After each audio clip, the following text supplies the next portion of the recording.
Bonjour, je m'appelle Badon et aujourd'hui, je vais vous faire une salade de patates. Ça paraît-tu que je suis enrhumée? Aujourd'hui, sur La Petite Bête, je vous prépare un autre spécial pique-nique, une salade de pommes de terre à la française. Parce que c'est l'été, parce qu'on est en camping, on continue notre série cuisine pique-nique. C'est une recette parfaite pour l'occasion. À mon opinion, il y a vraiment beaucoup plus de mauvaises salades de pommes de terre que de bonnes salades de pommes de terre. En fait, si comme moi, vous avez été brûlé à multiples occasions en mangeant une salade de pommes de terre qui était tout simplement horrible, comme en purée, trop sucrée, avec de la Miracle Whip dedans. Peut-être que vous êtes complètement découragé, mais cette recette, c'est quand même un grand classique. Elle est magnifique, elle est très bonne. C'est une parfaite option à mener avec vous, en autant que ça reste bien froid, donc dans une glacière. Et elle est en même temps très nourrissante, très goûteuse, aucunement sucrée et parfaitement populaire dans ma petite famille. Première étape, vous allez avoir besoin de pommes de terre. Pour une salade de pommes de terre, c'est important de bien choisir. Moi, j'aime beaucoup les grelots, les patates nouvelles ou les patates comme ça qu'on appelle les fingerlings. Fingerlings, pourquoi? Parce que c'est comme des petits doigts. Bon, moi, j'ai des vraiment petits doigts, alors c'est des petits doigts d'homme. C'est d'ailleurs des super bonnes patates aussi pour faire rissoler ou griller au four. En fait, c'est des patates assez polyvalentes. Vous allez les faire cuire à la vapeur. Quelques minutes, tout simplement, le temps que ça prend, jusqu'à temps qu'une fourchette rentre facilement dans la chair. Vous pouvez les faire bouillir, mais moi, je préfère à la vapeur. Moi, je garde la pelure, surtout si vous avez des bonnes pommes de terre de bonne qualité. Il y a beaucoup de vitamines dans la pelure. C'est peut-être moins joli au résultat final, mais c'est aussi parce que je suis paresseuse un peu, puis ça ne me tente pas d'éplucher. C'est long, éplucher des fingerlings. Il y a beaucoup de pelure. Comme vous voyez, ma minute d'humilité aujourd'hui, c'est que votre petite bête est un petit peu enrhumée. Je ne sais pas si ça paraît dans la façon que je parle, mais je me fais des gros efforts pour ne pas vous parler comme Donald Duck aujourd'hui. Donc, pardon si je renifle.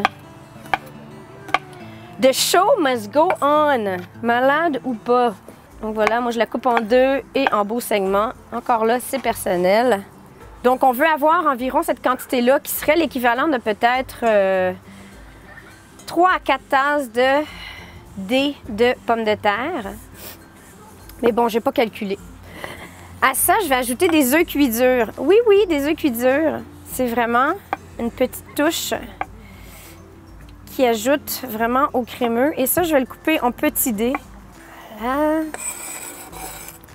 Les œufs avec les pommes de terre. Ensuite, je vais mettre des... idéalement, j'aurais eu de la ciboulette.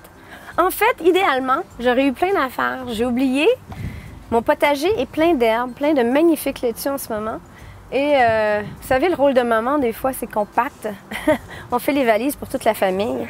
Et j'ai souvent tendance à oublier certaines choses importantes. Donc, dans ce cas-ci, je n'ai pas de ciboulette et j'en ai pas trouvé au marché. J'aurais dû prendre du persil aussi, idéalement de l'aneth et des capres. Donc, vous allez vous imaginer, là, là, je mets du persil, de l'aneth et des capres. Ça sera dans la recette écrite, mais ça va être tout à fait bon sans, de toute façon. Donc, ici, je vais mettre des oignons verts au lieu de la ciboulette, qui fait parfaitement la job.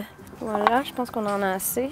Je vais ajouter une cuillerée de moutarde à l'ancienne. Donc ici, j'ai de la belle moutarde en grains, mais ça pourrait être de la moutarde de Meaux, de la moutarde en grains, peu importe. Donc une bonne cuillerée à table ou environ 15 ml de moutarde en grains.